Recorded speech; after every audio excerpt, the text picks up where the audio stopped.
रउआ सबके हाथ जोड़ के नमस्कार बा। आ एगो बात कहे के बा कि बड़ा मेहनत करके बड़ी परिश्रम से बड़ा जौन बात दिमाग लगा के कविता के सजावल जाला रउआ सबके मनोरंजन खातिर। तो आ रउआ सबके यदि कवितवा हमार पसंद आवत होखे तो तनी कम से कम चैनलवा के सब्सक्राइब कर ली कि रउआ तुरंत देखे के मिल जाई, हमरो मनोबल बढ़ जाई। आ पसंद आवे तो तनी लाइक करत जाई। तो आज के जौन हम कविता सुनावत तनी रउआ सबके ई हई जौन सुखार होता यही से हम शुरू कैले बनी। तो सुनी कैसे बा। अरे बरिसे ना बदरिया सुखारे आइल बा, बरिसे ना बदरिया सुखारे आइल बा। सुनी हमरा यहाँ के दू जना जौन बात बाहरा में बालो, दोनों जना दूगो कंपनी में काम करते रहे, एक एक क्वार्टर में रहते रहे। जब सांझी खन क्वार्टर में आयल बलो तो एक जना के मोबाइल पर घर से फोन गइल बा। उनके मेहरारू जौन बा तौन गाँव के घर के समाचार कुल बतौले बड़ी। तो वो अपना संगतिया से का कहते रहे यही बात के हम सुनावत हैं रउआ के कविता में।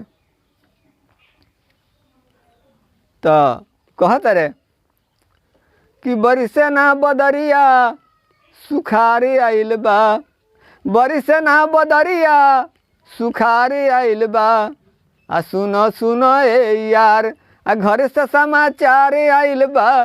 सुनो सुनो ए यार, आ घर से समाचार आइल बा। सुनो सुनो ए यार, घरवा से फोन कइले रहली ह धनिया, गर्मी बहुत बाटे बरिसे ना पनिया। घरवा से फोन कइले रहली ह धनिया, गर्मी बहुत बाटे बरिसे ना पनिया। अरे धनवा के खेत में दरार आइल बा। सुन सुन ए यार, आ घर से समाचार आइल बा। सुन सुन ए यार, आ घर से समाचार आइल बा।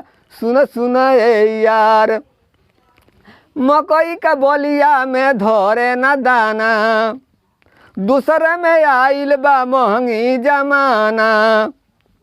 मकई के बलिया में धरे ना दाना, दूसरे में आइल बा महंगी जमाना।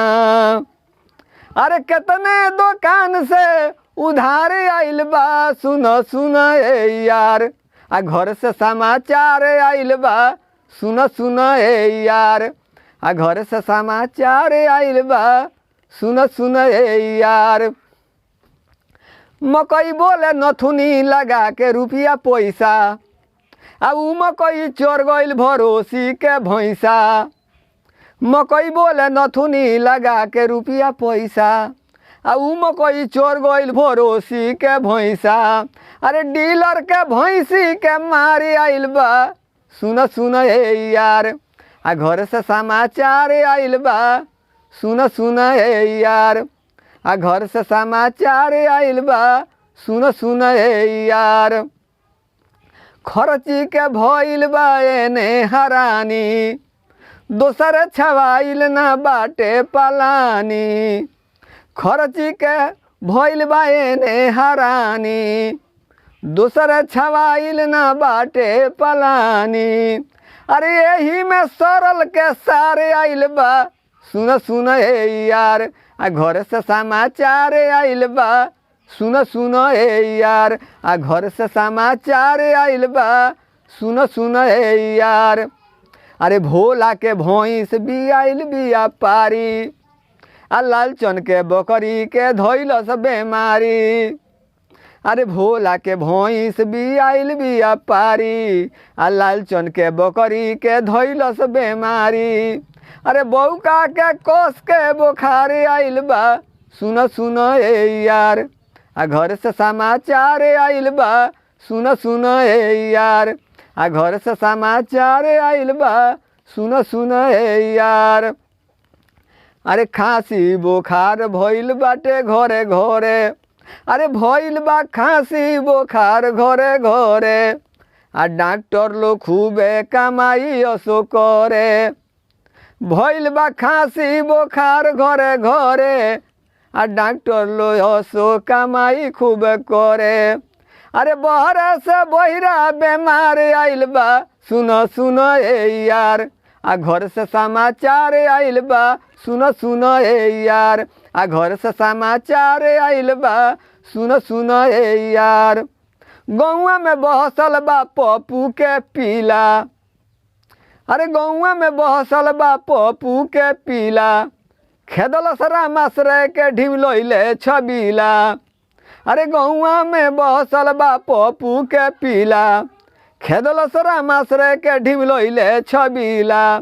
पारस के टाटी उफारी आइल बा सुनो सुनो ए यार आ घर से समाचार आइल बा सुनो सुनो ए यार आ घर से समाचार आइल बा सुनो सुनो ए यार। अरे कई दिन से भागल बा पहलवान के पिलवा झबारा। अरे कई दिन से भागल बा पहलवान के पिलवा झबारा। आ गाड़ी से दबा के मोर गइल चितू के चितकबरा। आ गाड़ी से दबा के मोर गइल चितू के चितकबरा।